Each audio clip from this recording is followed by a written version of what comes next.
पराम्बा जगदम्बा सती बैठी हैं, महादेव कथा कहना प्रारंभ करते हैं कैलाश में।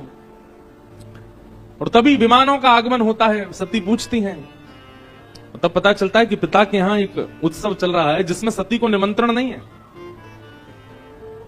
सती कहती हैं कि पिता के यहां, मित्र के यहां, गुरु के यहां तो बिना बुलाए जाना चाहिए। महादेव कहते हैं अच्छी बात है, बिना बुलाए जाना चाहिए, पर यह बात याद रहे वहां जाकर के यदि विवाद होता हो तो नहीं जाना चाहिए।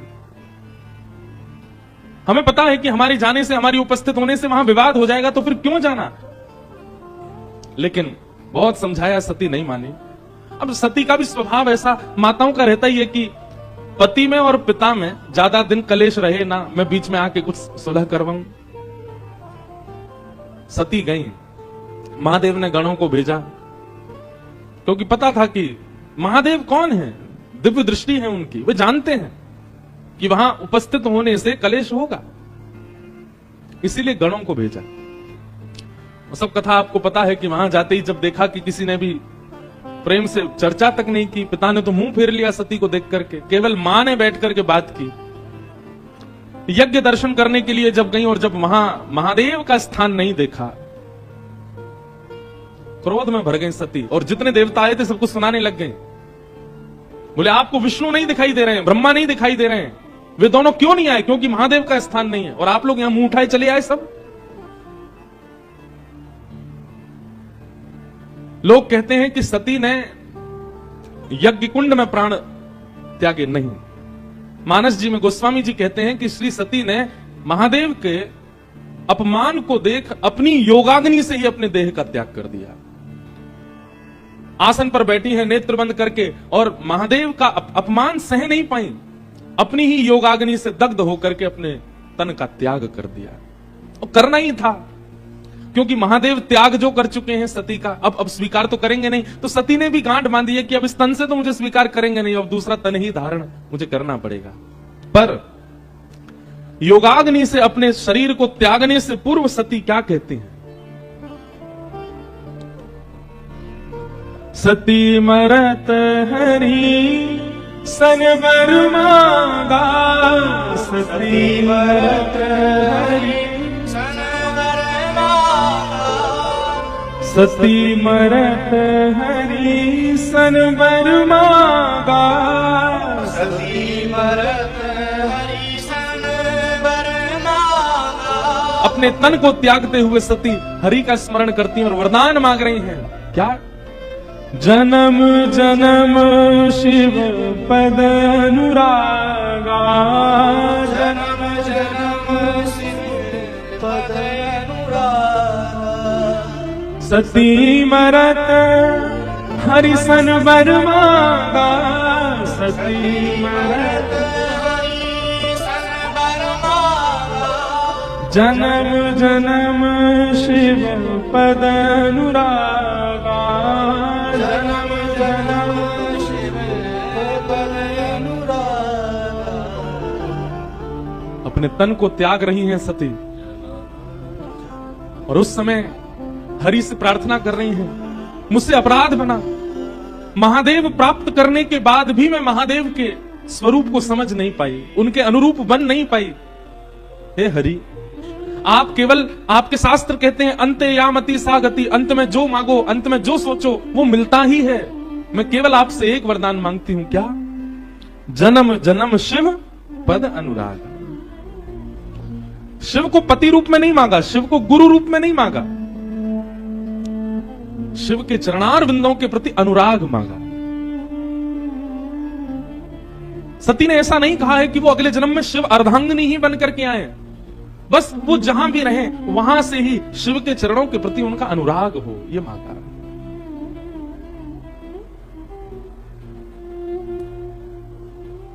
देखते ही देखते यज्ञ के मध्य में पंचाग्नि प्रकट हो गई और सती ने अपने तन का त्याग कर दिया। गण दौड़े दौड़े गए, जाकर के महादेव को जैसे ही बताया। महादेव तो जानते ही थे कि ऐसा होना है। गणों को आज्ञा कर दी, जाओ यज्ञ विध्वंस कर दो। यज्ञ का विध्वंस हुआ, दक्ष का सर धड़ से अलग कर दिया, नंदी का श्राप पूरा किया। भगवान ने आकर के यज्ञ की रक्षा की, नारायण भगवान ने आकर के शिव के क्रोध को शांत किया। बोले यज्ञ विध्वंस मत करो, हम तो यज्ञ की रक्षा के लिए आते हैं पृथ्वी पर।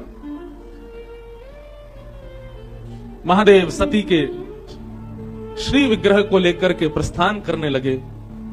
जहां जहां अंग गिरते गए वहां वहां योग पीठ प्रकट होती गई।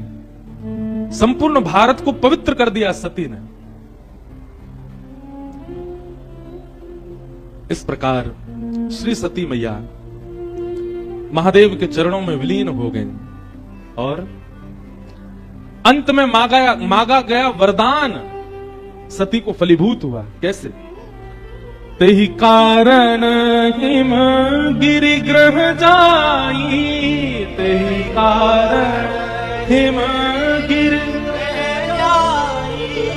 जनमी पार्वती तन पाई, जनमी पार्वती तन पाई। वही सती अपने अंत में जब शिव चरणारविंदों की कामना करती हैं, अगले जन्म में वही हिमाचल की पुत्री, हिमालय की पुत्री पार्वती के रूप में प्रकट हुई।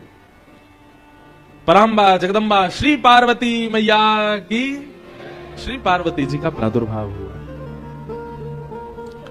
जब ते उमा शैल ग्रह जाई, जब ते उमा शैल ग्रह जाई, सकल सिद्धि संपत्ति तह छाई, सकल सिद्धि संपत्ति तह छाई। जहां तहां मुनि न सुआश्रम कीन्हे, जहां तहां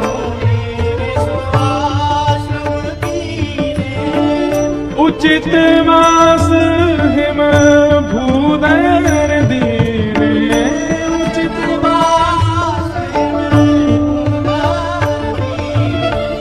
उचित वास हिम भूदर दीने।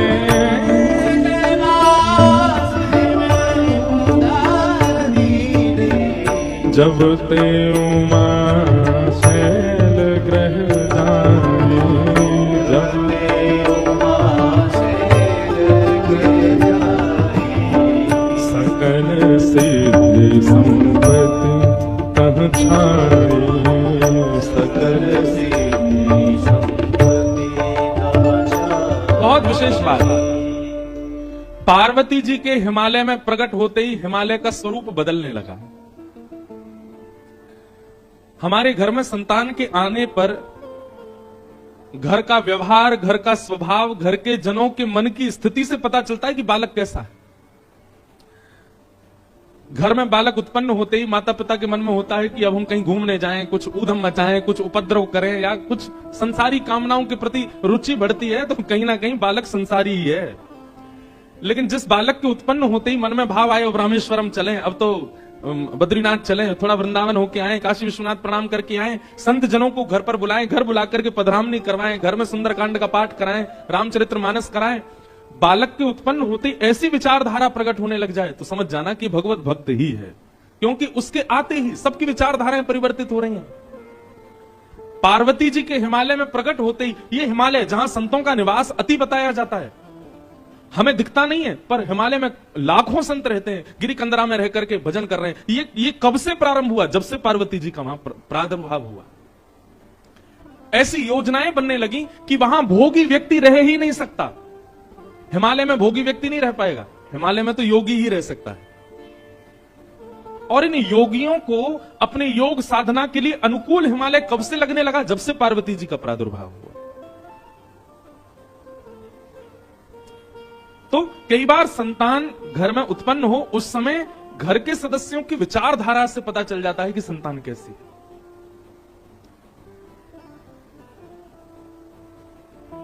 पार्वती जी का प्रादुर्भाव हुआ।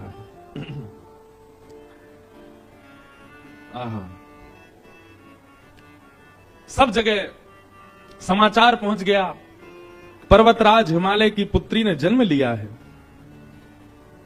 संत जन हिमालय पर जाकर के अपने अपने डेरा जमाने लगे, शुभ संकेत होने लगे, सब जगह भजन साधना आदि सब योग बल प्रारंभ होने लगा। नारद जी महाराज को जब ये समाचार पड़ा कि हिमालय के यहां पुत्री ने जन्म लिया है, नारद जी पहुंचे और हिमालय ने खूब स्वागत किया, सत्कार किया, संत पधारे, चरणों में प्रणाम करके अपनी कन्या को जैसे ही गोद में दिया, पूछा, महाराज इस कन्या के विषय में कुछ बतलाइए, ये कन्या कैसी होगी, इसके गुण बताइए, इसके बारे में कुछ कहिए ना। कह मुनि बहिस गूढ़ मृदु बानी, तुम्हारी सकल गुण खानी, सुंदर सहज सुशील सयानी, नाम उमा अंबिका भवानी। आपने महादेव के दर्शन किए यहां रामेश्वर भगवान के, और रामेश्वर भगवान के दर्शन करने के बाद आपने पार्वती जी का दर्शन किया। यहां पार्वती जी चतुर्भुज रूप में खड़ी है, चतुर्भुज रूप में विराजमान है। हमारे एक पंडित जी बोले नारायण भगवान यहां क्यों खड़े हैं, मैंने कि नारायण नहीं है, पार्वती जी हैं चतुर्भुज रूप में। यहां पर भी विवाह उत्सव, एक बार मुझे याद है, मैंने शायद पिताजी की कथा में आया था 2011 में, तब मैंने यहां कोई उत्सव दर्शन किया था। तब इतनी भीड़ नहीं थी यहां, रामेश्वरम में इतनी व्यवस्था भी नहीं थी और इतनी भीड़ भी नहीं थी। ये पीछे वाला जो द्वार है यहीं से ही भीतर प्रवेश कर जाते थे हम तो, और घूमते घामते दर्शन भी कर लेते थे। वो भी कथा भी दिसंबर जनवरी में ही हुई थी, ये मौसम है, इसी समय भीड़ आती, तब भी इतनी भीड़ नहीं थी। तब हमने यहां पर पालकी में महादेव जाते हैं सज धज के, दुल्हा बन के, ऐसे कुछ देखा तो था, मुझे याद नहीं है वो क्या था। या ऐसा था कि रात्रि में शयन के लिए पार्वती जी के कक्ष के पास महादेव जाते हैं सज धज के पालकी में बैठ करके। पार्वती जी का दर्शन कितना मंगलमय है यहां पर भैया। ये पराम्बा है, जगदम्बा है। अब यहां पर गोस्वामी जी ने नाम दे दिया, नाम उमा अंबिका भवानी। ये भवानी है, पूरे विश्व की मैया हैं, इनको प्रणाम करो, वंदन करो। सब लक्षण संपन्न कुमारी, होई संतत पियहि प्यारी। आपकी इस लाली में सारे गुण हैं, सर्वगुण संपन्न है आपकी कन्या। और सबसे विशेष गुण पर प्रकाश डालते हुए नारद जी महाराज कहते हैं, आपकी जो ये लाली है ना, ये ब्याह के बाद अपने पति की अति प्रिय होगी। इनके जो पतिदेव होंगे वो इनसे बहुत प्रेम करने वाले होंगे, इसलिए आप बिल्कुल चिंतित मत होइए, आपकी लाली में सारे गुण ही गुण हैं। हिमालय महाराज बोले, आप तो गुण ही गुण बताते जा रहे हो, कोई अवगुण नहीं है क्या? बंधु एक बात बहुत ध्यान से सुनो, सब लोग इधर देखो। पृथ्वी पर यदि आप जन्मे हो तो यह बात निश्चित है कि आपके अंदर अवगुण होगा ही होगा। चाहे वो कोई वक्ता हो, चाहे वो कोई मठाधीश हो, चाहे वो कितना भी बड़ा वेदज्ञ हो, चाहे वो कितना भी बड़ा नेता हो, चाहे कोई भी क्यों ना हो, इस संसार में यदि हम घूम रहे हैं, जन्म लेकर के विचरण कर रहे हैं, इस गुरुत्वाकर्षण में हम लोग चिपके हुए हैं, तो इसका मतलब यह निश्चित है कि हमारे अंदर अवगुण है। कोई सर्वगुण संपन्न नहीं है इस संसार में, सबके अंदर अवगुण होते हैं। गुण ज्यादा होते हैं तो स्वर्ग में रहा जाता है। अगर हम लोग अवगुण रहित हो जाएं, हमारे सारे अवगुण नष्ट हो जाएं, तो पृथ्वी का गुरुत्वाकर्षण हमको पकड़ नहीं पाएगा, हम उड़ने लगेंगे आकाश में। वायु में तैर के ही पहुंच जाओगे धनुषकोडी। आप पृथ्वी पर स्थिर हो, इसका मतलब है कि आप में अवगुण है, इसीलिए पृथ्वी ने आपको पकड़ करके रखा है। गुण ज्यादा होंगे तो स्वर्ग मिलेगा, अवगुण ज्यादा होंगे तो नरक मिलेगा, दोनों बराबर होंगे तब पृथ्वी पर आता है मानव। अब पृथ्वी पर आकर के कर्मानुसार या तो गुण बढ़ा ले या अवगुण बढ़ा ले, वो उसके हाथ में होता है। भगवान 50-50 करके भेजते हैं मानव को। हमारा रेशियो बढ़ता घटता रहता है, क्योंकि हम लोग धाम में बैठे, तीर्थ में बैठे, कथा सुनने के लिए स्पेशली छुट्टी लेकर के काम वाम छोड़ के आए, तो ये बात निश्चित है कि हमारे अंदर गुण 50 से 55% होंगे। लेकिन इसका मतलब ये नहीं कि अवगुण बिल्कुल नहीं है, 45% अवगुण है हमारे भीतर, इसीलिए हम पृथ्वी पर। अच्छा एक बात आपको बड़ी विचित्र बताएं, हमारा उद्देश्य क्या, लक्षण क्या है? हमको 100% गुण करने हैं क्या? नहीं। अगर गुण की मात्रा बहुत ज्यादा हो गई तो स्वर्ग मिलेगा, शिवलोक नहीं मिलेगा, रामलोक नहीं मिलेगा, कृष्णलोक नहीं मिलेगा। भागवत जी कहती हैं भगवत धाम की प्राप्ति के लिए तो शून्य होना पड़ेगा, गुण भी नहीं अवगुण भी नहीं, दोनों शून्य हो। आप कहोगे ये कैसे संभव होगा? स्वयं भगवान बताते हैं, असहाय की सहायता करके, परोपकार करके अपने पापों को कम करो। दूसरों की सहायता करने से पाप कम होते हैं, और उपस्थित भोग भोगने से, जैसे ब्याह कर लिया, धन हो गया तो गाड़ी खरीद ली, बढ़िया घर बना लिया, ये उपस्थित भोग हैं। इन उपस्थित भोगों को भोगने से पुण्य कम होते हैं। अब आप कहोगे ये शून्य हो गए, ये कैसे पता चले? जित देखूं उतित श्याममयी है। जिसको देखो उसमें ही राम जी दिखने लग जाएं, जिसको देखो उसमें ही गुण दिखने लग जाए, समझ जाना पाप और पुण्य दोनों शून्य हो गए। बहुत विस्तृत है ये भाव, हमने सूक्ष्म में सुना दिया है। हिमालय जी बोले, आपने तो पार्वती जी में सारे गुणी गुण बता दिए, हमारी लाली में कोई अवगुण नहीं है। तब नारद जी महाराज कहते हैं, शैल सुलक्षण सुता तुम्हारी, सुनहु जे अब गुण कोई चारी। दो चार अवगुण हैं, सुन लीजिए। बोले क्या? अगुण अमान मातु पितुहीना, उदासीन सब संशय छीना। जोगी जटिल अकाम मन नगन अमंगल वेश, अस स्वामी एहि कह मिलहि परिहस्त असिरेख। हमने आपकी लाली की हस्तरेखा देख करके दो चार कुछ अवगुण हैं, उनको मैंने पढ़ लिया। आप कह रहे हैं तो मैं आपको बता देता हूं। हिमालय महाराज, नैना देवी थोड़े से संकोच में आगे बोले, बताइए भगवान। बोले, अगुण अमान मातु पितहीना, उदासीन सब संशय छीना। आपकी लाली का जिनसे ब्याह होगा वो कैसे होंगे? बोले अगुण, उनमें कोई गुण नहीं होगा, सारे गुणहीन। जैसे गुण किसे कहते हैं?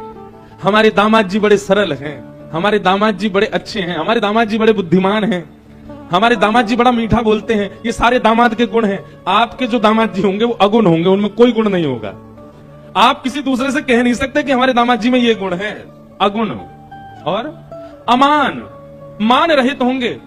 कभी अगर दामाद जी आए और आप उनका स्वागत सत्कार नहीं करो तो उनको बुरा नहीं लगेगा, क्योंकि वो अमान है, वो मान रहित है। और तीसरी बात तो ऐसी बताई कि महाराज मैना देवी तो अपने छाती पे हाथ रख के बैठ गई। बोले क्या? मातु पितहीना, आपके जो दामाद जी हैं उनके माता पिता नहीं है। आपके जो दामाद होंगे, मतलब आपकी लाली के सास ससुर नहीं होंगे। आज की कन्या होती तो खुश हो जाती, आज की कन्या होती तो बड़ी प्रसन्न हो जाती, बढ़िया हमें सास ससुर ही नहीं है, केवल पतिदेव हैं। लेकिन नैना देवी बोली, ये कैसा बेटा? बोले पर ये इसका जन्म कहां से हुआ? बोले कि पूरे विश्व को यही जन्म देते हैं, आपके जो दामाद जी होंगे इनको कोई जन्म नहीं देता। मातु पितहीना, उदासीन सब संशयहीना। उदासीन है, अंतर्मुखी, जिसको अंग्रेजी में कहते हैं इंट्रोवर्ट। अपमान सम्मान, इनसे कोई बहुत सम्मान कर दो तो प्रसन्न हो जाए ऐसा भी नहीं है, अपमान कर दो तो बुरा मान जाए, नहीं, कुछ नहीं। दाल रोटी खिला दो तो भी राजी, कुछ मत खवाओ भूखे रखो तो भी राजी। ऐसे उदासीन होंगे आपके दामाद जी। जोगी जटिल अकाम मन नगन अमंगल भेष। नारद जी को इतना सच भी नहीं बोलना था, पहले ही डरा दिए माता पिता इतने। बोले कैसे होंगे? बोले जोगी जटिल, जटिल किसको कहते हैं? बोले बिल्कुल जड़ के भांति जो होता है।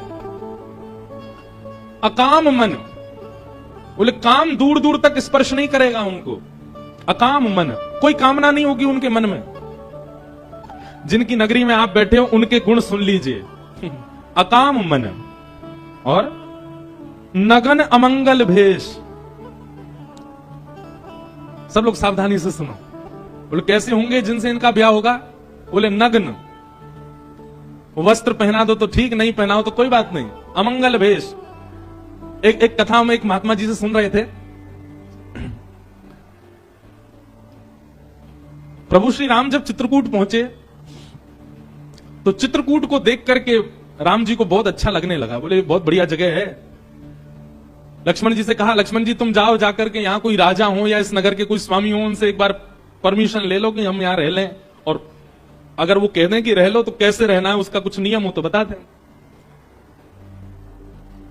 लक्ष्मण जी महाराज चित्रकूट में विचरण करते करते जैसे ही गए, इतने में ही महादेव आ गए वहां पर।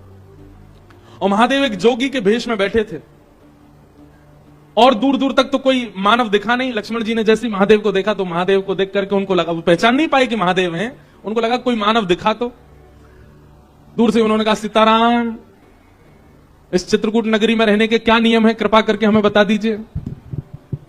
तो वर्णन करते हैं कि महादेव अपनी जीभ निकाल करके और अपने गुप्तांगों को पकड़ करके नृत्य करने लगे, उछल उछल करके। लक्ष्मण जी देख करके भयभीत हो गए, बोले कि भैया जी कैसा व्यक्ति है, हमने तो इनसे पूछा कि यहां कोई नगर वासी हो तो बताओ, उसके बारे में कुछ बताओ, ये कैसे जीभ पकड़ करके और अमंगल स्थान का स्पर्श करके नृत्य कर रहे हैं हमारे सामने। लक्ष्मण जी को क्रोध तो आया कि थोड़ा हम कुछ लड़ाई झगड़ा कर लें, मारपीट करें, इस प्रकार से हमारा अपमान कर रहे हैं, पर उन्होंने सोचा कोई नहीं, राम जी से जाके एक बार बता दे। दौड़े दौड़े लक्ष्मण जी आए, बोले पूरे नगर में कोई तो मिला नहीं हमको, एक जोगी मिला। राम जी बोले अच्छा, तो जोगी ने क्या किया, बोले हमने उससे पूछा कि भैया ये नगर में कौन, यहाँ के राजा, यहाँ रहने का क्या नियम, वो तो अपनी जीभ पकड़ करके और ऐसे अपने गुप्त स्थान को पकड़ करके नृत्य करने लगे। राम जी जोर से हंसे, लक्ष्मण जी को हृदय से लगा के बोले, अरे तुमने साक्षात महादेव का दर्शन किया है, साक्षात महादेव है, उनके रूप को पहचानना बहुत मुश्किल है। बोले महादेव थे तो इस प्रकार से कौन नृत्य करता है। राम जी बोले, भैया तुम समझे नहीं, समझदार को इशारा काफी, वो इशारा करके बता रहे थे। उन्होंने कहा कि इस नगरी में यदि रहना है तो सबसे पहले जीभ पकड़ी, बोले वाणी बेगम, अपनी जीभ को वश में रखना, रसना को वश में रखना, ज्यादा बहुव्यंजन पाने की इच्छा मत रखना। जीभ पकड़ करके उन्होंने वह बताया। और दूसरी उन्होंने हमको आज्ञा की है कि भाई वनवासी बने हो, वन में रहने के लिए आए हो, तो अपने काम पर भी विजय प्राप्त कर लेना। इन दो चीजों पर विजय प्राप्त करके वन में रहा जा सकता है, ये संकेत किया है उन्होंने। लक्ष्मण तुम समझ नहीं पाए। लक्ष्मण जी तो बड़े बाहुबल हो गए, बताओ महादेव सामने आए, मैं उनको पहचान भी नहीं पाया। राम जी ने दूर से सुनकर के बता दिया कि वो महादेव है। तो ऐसे हैं महादेव। अगर किसी की बहुत प्रबल इच्छा हो कि मैं महादेव का प्रत्यक्ष दर्शन करूं, तो संसारी व्यवहारों से पहले अपने आप को ऊपर ले जाना, क्योंकि महादेव प्रकट होंगे, उनके आव भाव गुण स्वरूप को समझ पाना बहुत मुश्किल है, हर कोई नहीं जान पाएगा। नारद जी महाराज बोले, जोगी जटिल अकाम मन नगन अमंगल भेष, ऐसा भेष होगा आपके दामाद का। अस स्वामी यही कह मिला ही परी हस्त अरि रेख, मैंने इनकी हस्त रेखा देख करके ये पहचान लिया है।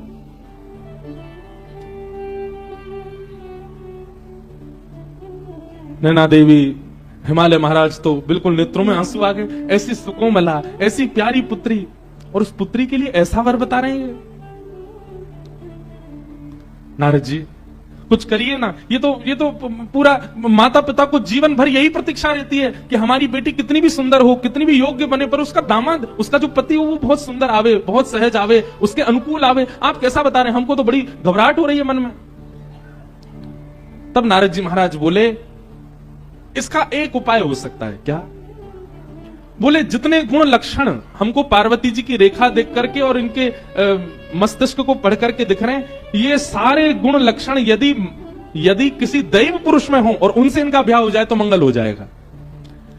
यदि ये सारे अवगुण किसी मानव में होंगे तो वो मानव उचित नहीं है, लेकिन ये सारे गुण लक्षण अगर किसी देव में हो और उनसे इनका ब्याह हो जाए तो मंगलकारी होगा। हिमालय बोले, ये सारे अवगुण किसमें हैं? बोले इनको अवगुण नहीं है, ये अवगुण संसार में हो तो अवगुण है, पर यही अवगुण यदि किसी देव में चले जाएं तो सारे सद्गुण बन जाते हैं। और ये सारे अवगुण जो यहां सुने गए हैं सब महादेव में घटित होते। महादेव ऐसे ही हैं।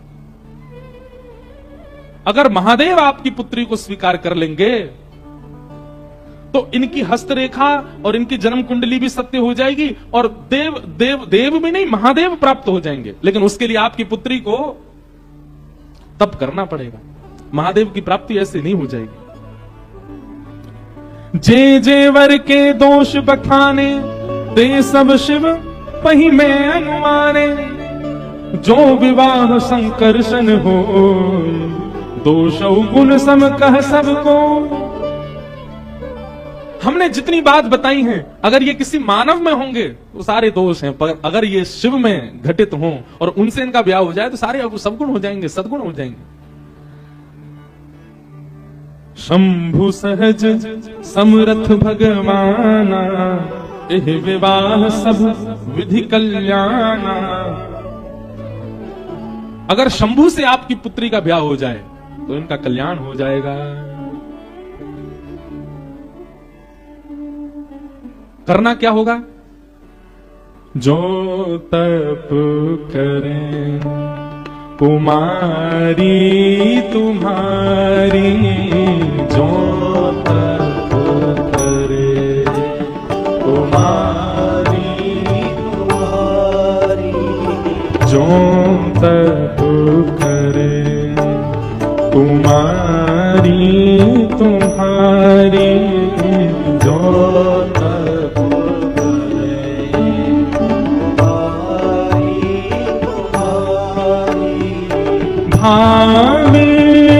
मिट सकहीं त्रिपुरारी,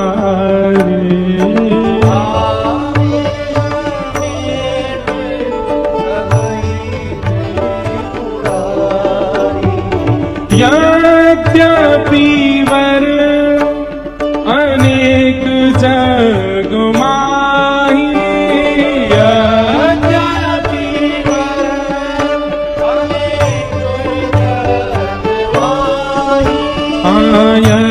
यद्यपि वर अनेक जग माही,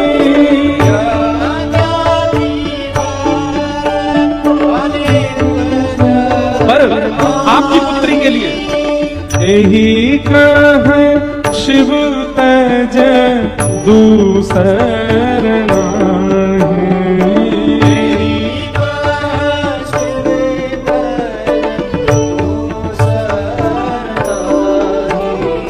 जो तप करे कुमारी तुम्हारी, जो तप करे कुमारी तुम्हारी, अब जो तुम ही सुता पर नेहु, अब जो तुम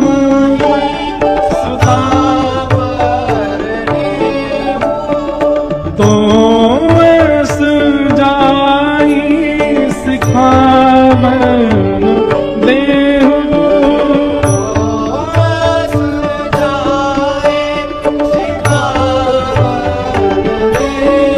हे मैया, अगर आपको अपनी पुत्री से बहुत प्रेम है तो आप जाइए, जाकर के पुत्री को समझाइए कि वो तप करना प्रारंभ करे, नहीं तो उसके हस्त कमल में, उसकी कुंडली में जो सारे दोष उसके पति में बताए गए वो सारे दोष रहेंगे।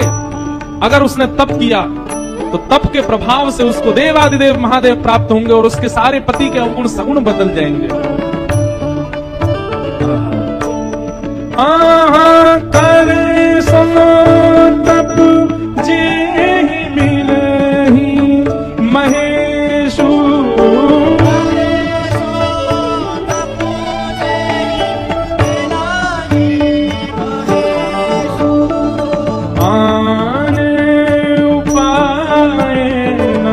मिटहि कलेशु, आने उपाय कलेशु, जो तप करे कुमारी तुम्हारी, जो तप करे कुमारी। भैया, आपकी लाली के होने वाले वर में जो जो दोष हैं वो केवल और केवल अब तप से ही दूर हो सकते हैं। तब से महादेव प्रसन्न होंगे और महादेव ब्याहने के लिए आ गए तो सारे अवगुण सगुण बन जाएंगे। आप जाओ, जाकर के अपनी पुत्री को कहो कि वो तप करना प्रारंभ करे। ये व्रत की जो परंपरा है ये पार्वती जी से ही प्रारंभ हुई है। सुयोग पति की प्राप्ति के लिए जो व्रत किए जाते हैं ये पार्वती जी से ही प्रारंभ हुए। अब एक बात कह दें, बुरा नहीं मानिएगा, लेकिन आपने खूब व्रत किए फिर भी नहीं मिले वैसे जैसे चाहिए थे, तो सबसे पहली बात तो मन में विचार करके व्रत नहीं करना, ऐसे ही पति चाहिए। ठाकुर जी पे छोड़ो, ठाकुर जी आप कृपा करके जैसे प्रदान कर देंगे हमें स्वीकार है। बस हम व्रत कर रहे हैं कि हमारा भक्ति भजन भाव उसमें कटौती करने वाले पति ना मिले हमको, उसमें श्रेष्ठ मिल जाए। लेकिन खूब व्रत किए उसके बाद भी आपके भजन में, आपके संकीर्तन में, आपकी कथा में विक्षेप डालने वाले यदि मिल रहे हैं तो निश्चित है कि व्रत में कोई चूक रही है आपसे। पार्वती जी ने व्रत किया, नारद जी के वचन मान करके नैना देवी ने जाकर के पार्वती जी को समझाया, और पार्वती जी सौभाग्य मान करके, देखो एक बात बहुत ध्यान से सुनिएगा, सब लोग इधर देखो, नाम जप, तीर्थ यात्रा, कथा श्रवण, संत चरण और व्रत नियम अनुष्ठान, ये पांचों क्रिया नियम मान करके नहीं करनी चाहिए। फिर से सुनिए, नाम जप, तीर्थ यात्रा, कथा श्रवण, संत पधरामनी, संतों के चरणों में प्रणाम आदि, और व्रत नियम अनुष्ठान, ये सब केवल नियम मान करके नहीं करने चाहिए, सौभाग्य मान करके करने चाहिए। आप तीर्थ किस लिए जा रहे हो? अभी वो महीना आता, पितृपक्ष का महीना आता, पूरी दुनिया गया जी जाती है, सौभाग्य मान के नहीं जाते हैं। किस लिए जाते हैं? नियम है कि हम वहां जाकर के तर्पण करेंगे तो हमारे जो पितृ हैं वो मुक्त हो जाएंगे। पूर्णिमा के दिनों पर महाराज गिरिराज जी में इतनी भीड़ होती है, लोग परिक्रमा करते हैं गोवर्धन बाबा की, क्यों? नियम है, पूर्णिमा के दिन करो। भाई दूज के दिन जमुना जी में स्नान करते हैं, क्यों? नियम है, बहन भैया हाथ पकड़ के स्नान करेंगे तो, यम द्वितीया के दिन स्नान करते हैं तो उससे बहन भैया का प्रेम बढ़ता है। नियम मान करके तीर्थ यात्रा नहीं करनी चाहिए, सौभाग्य मान करके। उतनी प्रसन्नता, उतना उत्साह चित्त में होना चाहिए, अरे हम रामेश्वरम जा रहे हैं, जाकर के महादेव का दर्शन करेंगे, समुद्र में स्नान करेंगे, धनुषकोडी का दर्शन करेंगे, सीता कुंड का दर्शन करेंगे, आदि आदि सब भाव दर्शन करेंगे, ये सौभाग्य मान करके जाना चाहिए। दूसरा, नाम जप भी नियम नहीं, बस फेर रहे हैं, गुरुजी कह के गए 12 माला रोज करनी है, 18 माला रोज करनी है, और महाराज घिसे जा रहे हैं, जल्दी पूरी हो फिर आगे काम के लिए जा, नहीं, नियम मान के नहीं, सौभाग्य मान करके करो। तीसरा, कथा श्रवण। अब क्या बताएं, हमको हमारे रिश्तेदार कथा करा रहे हैं, सुनने तो जाना पड़ेगा हमको, नियम मान के नहीं, सौभाग्य, हमारा सौभाग्य है, हम रामेश्वरम में कथा सुनने के लिए जा रहे हैं। संतों के चरणों में प्रणाम, अब भगवा वेशधारी हैं, जटाधारी हैं, उर्दपुंड लगा रखा है, इनको प्रणाम करना ही पड़ेगा, नहीं, सौभाग्य मान करके। हमारा सौभाग्य कि ऐसे महापुरुष को हम प्रणाम कर पाए। और ठीक वैसा ही व्रत नियम अनुष्ठान, इनमें भी नियम प्रधान नहीं, सौभाग्य प्रधान। जैसे लोग एकादशी का या प्रदोष का या सोमवार का व्रत करते हैं, तो उसमें यह नहीं होना चाहिए आज रविवार है जितना हो सके खा लो, कल तो सोमवार है भूखा रहना पड़ेगा हमको, आज सोमवार है खूब पेट भर के खा लो, रात में 4 रोटी ज्यादा खा लो, क्यों? कल तो मंगलवार है भूखा रहना है हमको। ऐसे नहीं, जिस दिन आपका व्रत है उस दिन आपको अत्यंत सौभाग्य, अत्यंत प्रसन्नता लगनी चाहिए कि मेरा सौभाग्य कि मैं एकादशी करता हूं, मैं सोमवार के व्रत करता हूं। सौभाग्य मान करके यदि आप व्रत नियम अनुष्ठान करेंगे वो व्रत फलेगा, और केवल नियम मान करके उसको करेंगे उसका कोई लाभ नहीं होगा। मेरे सामने रोटी मत खाओ, मेरा व्रत है, आपकी रोटी देख के मेरा मन कर रहा है खाने का, ये काय बात का व्रत फिर आपका? आपके सामने 56 व्यंजन रख दिए जाएं, लेकिन आपको गौरव हो, नहीं मेरा व्रत है, मैं तो आज व्रत में हूं, आज स्पर्श नहीं करना। वो प्रसन्नता दिखनी चाहिए व्रत की, तब व्रत फलता है।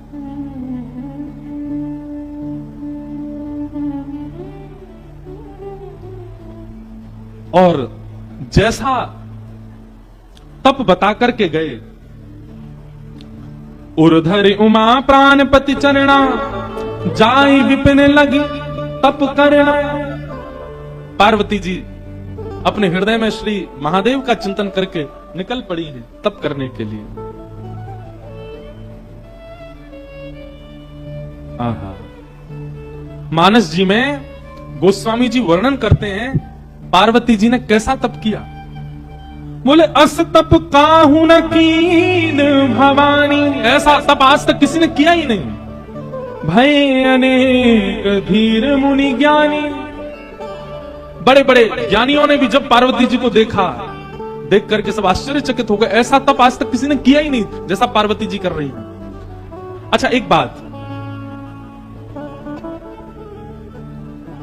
अब व्यवस्था में तप करना, जैसे कि पार्वती जी अत्यंत रूपवान हैं, पार्वती जी के पिता अत्यंत संपन्न हैं, जन्म से ही लाड़ प्यार और सब प्रकार की अनुकूल परिस्थितियां पार्वती जी ने देखी हैं, और उसके बाद में इस प्रकार का तप कर रही हैं, ये आश्चर्य की बात है। और जिस व्यक्ति ने बचपन से ही कुछ देखा ही नहीं, बिल्कुल अभाव ही देखा, वो तप कर ले तो कोई बड़ी बात नहीं, उसने बचपन से ही तप किया है। लेकिन पार्वती जी, उन्होंने तो जीवन में अभाव देखा ही नहीं है और आज वे जाकर के तप कर रही हैं, तो उनका तप अति विलक्षण है। आहा, पार्वती जी का ऐसा तप हुआ, उस तप के बाद आकाशवाणी होने लगी, बोले हे पार्वती जी, हे जगदम्बा पराम्बा, हे हिमालय पुत्री, आप जिस कारण से तप कर रही हैं, आपका तप निश्चित पूर्ण होगा और जिनकी प्राप्ति के लिए आप तप कर रही हैं वो आपको प्राप्त होंगे। आहा। पार्वती जी के विषय में बताया गया और अब यहां महादेव की स्थिति सती जी के जाने के बाद की बता रहे हैं। जब ते सती जाई तनु त्यागा, तब ते शिव मन भयउ विरागा। एक तो महादेव पहले से वैराग्य रूप में रहते हैं, लेकिन सती के प्राण त्यागने के बाद अब महादेव और बीतराग हो गए और वैराग्य में आ गए। जपहि सदा रघुनायक नामा, जहां तहां सुनहि राम गुण ग्रामा। राम जी का स्मरण करते हैं और जहां भी कथा होती है महादेव बिन बुलाए पहुंच जाते हैं और पूरी कथा श्रवण करते हैं, केवल राम राम राम चिंतन करते हैं। ऐसे बीतराग, ऐसे वैराग्य में महादेव जाते चले गए।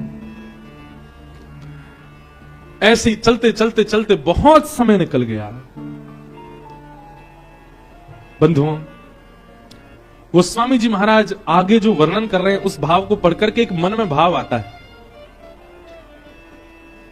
हम भजन की श्रेष्ठता किसमें मानते हैं? हम भजन की श्रेष्ठता मानते हैं कि हमारे भजन से हम जिसका भजन कर रहे हैं वो प्रकट हो जाए। हम इसी को भजन की श्रेष्ठता मानते हैं। राम जी का इतना स्मरण किया, इतना ध्यान किया महादेव ने। प्रगटे राम कृतज्ञ कृपाला, प्रगटे राम कृतज्ञ कृपाला। कैसा रूप? रूपशील निधि तेज विशाला, रूपशील निधि तेज विशाला। बहु प्रकार शंकरी सराहा, बहु प्रकार